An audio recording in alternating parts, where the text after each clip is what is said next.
But he wanted to justify himself, and so he said, well, just who is my neighbor? Have you ever asked that question and then just as soon as it flew out of your mouth, you realized you wished you had not asked that question?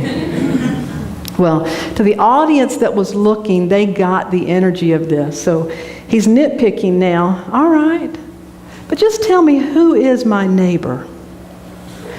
Now a story begins. Jesus replied, there was a man who went down from Jerusalem to Jericho, and bandits attacked him and robbed him and beat him up, and with little life remaining in him, they went away. And it chanced that a priest was going down the road, and he saw the man, and he passed by.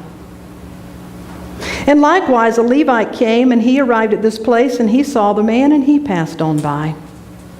But a Samaritan, as he journeyed, came where he was, and when he saw him, he was moved with compassion. He came to the man, and he bound up his wounds, and he poured on them wine and oil. He put the man on his own donkey and brought him to an inn and took care of him. In the morning, he took out money, and he gave to the innkeeper and said, take care of this man, and whatever, if you spend more, when I return, I'll give it to you. After this story, Jesus returned. He said, so who of these three became neighbor to the one who fell in the hands of the bandits? The man replied, the one who had compassion on him. And Jesus said, go also and do likewise. How many of you have heard the story of the Good Samaritan? Yeah. And if you haven't heard the story of the Good Samaritan, you may be familiar with the Good Samaritan law. We even have laws that if you are an innocent bystander and you see somebody in distress and you try to help them and you accidentally make it worse, in some states you're protected by the Good Samaritan law because you're trying to do the right thing. Well, to the audience, the original audience who heard that, the words good and Samaritan did not go together. And to the audience who heard that, this would have been absolutely shocking. And why is that so? Well, first of all, the story begins with this road from Jerusalem to Jericho. Now, to that particular audience, any audience that heard a story, there was a man who made the trip from Jerusalem to Jericho, they would have all said, oh, Lord. Because Jerusalem to Jericho, it was about an 18-mile stretch. But Jerusalem sits up on a coastal bank, and Jericho is 18 miles down, actually in the Jordan River. It's in the coastal plains, so it drops about 3,300 feet. And it's rocky, it's rough terrain. And it was the place that bandits would hide and people would hang out there. So nobody in their right mind would make a trip by theirself down this road because everybody sitting in that audience knew you just did not do that. So as soon as they heard the story, they knew that there was a bigger message coming through. So a guy goes down, and of course he gets robbed and beat up. And the next part of the story, it says a priest walks by. Well, to us, we sit here and think, well, of all people, a minister should have certainly helped. But that audience would have understood why their minister would not have helped. Because to the Hebrew audience, the rabbi was the one that was responsible for the ceremonies and the ritual temples, and because of that, they could not defile themselves.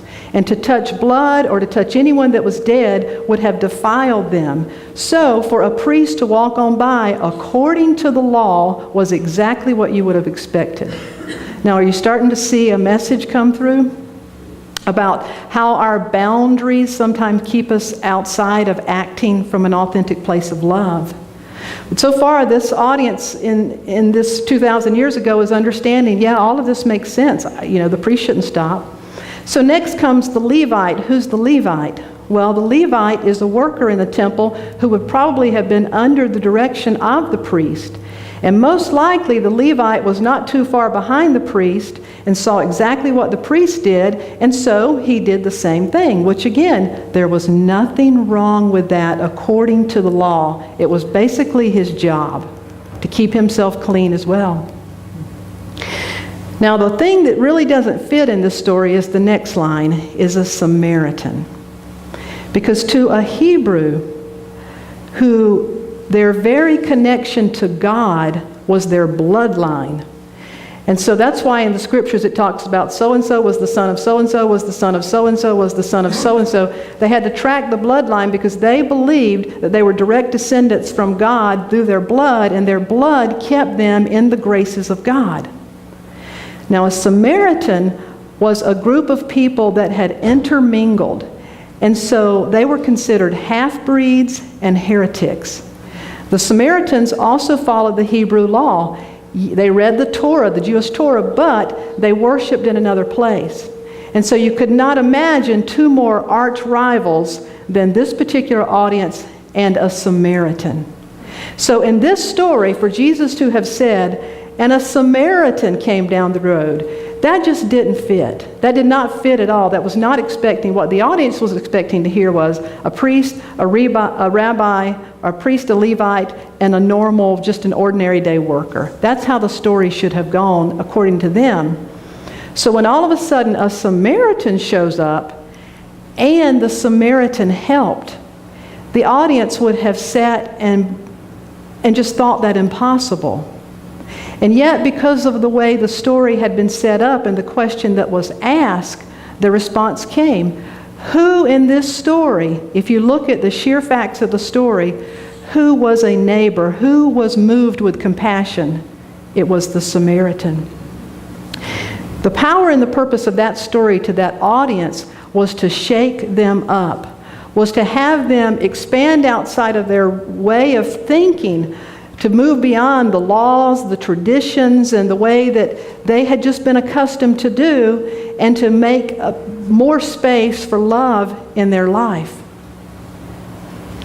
So how do we do that? Well, the first thing that this story invites us to do is to consider what doesn't fit in our life. The main power of this story was the introduction of something that did not fit.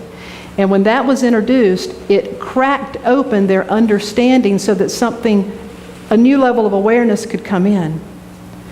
So think about in your life sometimes when you feel like things don't fit.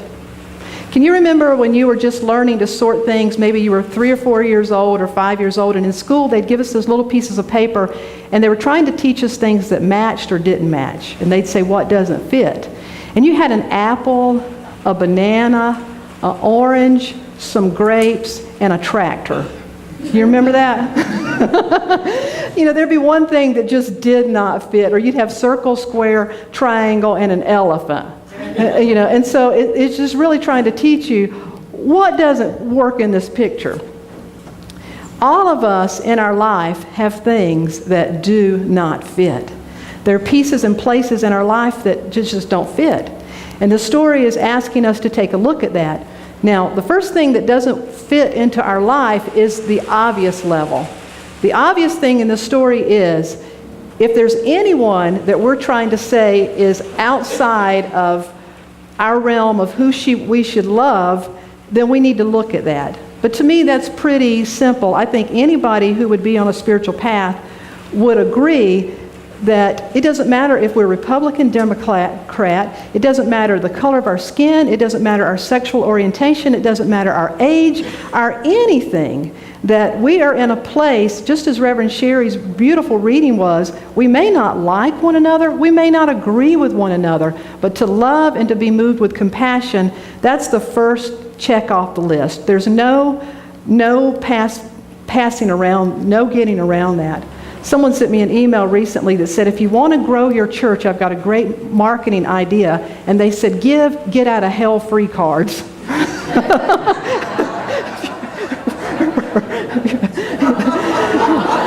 I thought, well, in unity we could, because we don't see it like a literal hell. But, if you want to get out of the mental state of hell, the first state is you got to love everybody, right? Yeah, okay, we're on that page.